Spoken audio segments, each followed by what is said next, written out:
Свои проблемы пытаются решить жители нового пригородного микрорайона Тускул в Якутске. У них сложности с подведением инфраструктуры, дорог, газификации, водопровода. Сусанна Рожина разбиралась в теме. Жители ЖСПК Тускул каждый день вынуждены преодолевать более 5 километров из-за отсутствия дорог и ближайших остановок. Дороги нас всю зиму заметают. Нам трудно идти с детьми на улицу в мороз 50 градусов, до школы, до детских садов. У нас машина маленькая, мы застреваем.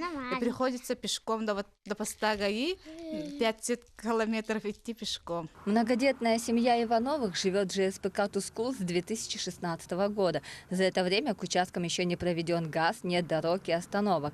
Алена сидит по уходу за 4-м ребенком. Муж целый день на работе. И ей самой приходится следить за домом, топить печку углем и дровами. Бросила грудное кормление ребенка, потому что приходится постоянно печку топить, и чтобы люди дома постоянно были. И хотелось бы, чтобы у нас был газ. Несмотря на то, что дом топят несколько раз в день, внутри все равно холодно. Температура редко поднимается выше 20 градусов. К тому же уголь не всегда бывает нужного качества. А самое главное, бьет по карману многодетной семьи. Уголь мы покупаем, в объявлениях смотрим, покупаем у частных.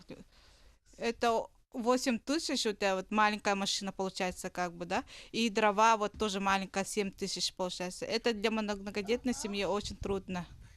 В новом жилом секторе круглогодично проживает более 50 семей, а в летнее время намного больше. Участки застраиваются и жителей становится больше. В прошлые годы люди сами своими силами содержали дорогу, чистили, так как в городском бюджете на это денег не предусмотрено. Ближайшая остановка — это пост ГАИ, это значит отсюда от ближайшей семьи это получается 5 километров.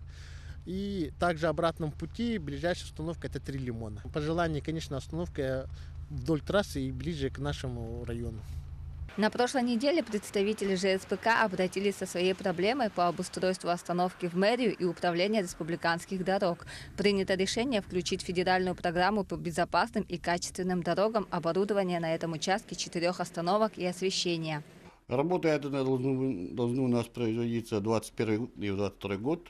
Но именно по вопросу Тускула, это у нас первый этап, в 2021 году пройдут работу с поста ГАИ до села Владимировка. Ждать создания инфраструктуры жителям нового пригородного микрорайона придется еще 2 года. Что касается газа, то, несмотря на то, что работы ведутся, никаких обещаний по срокам жителям пока не дают. Сусанна Рожина, Григорий Охлопков, Семен Семен.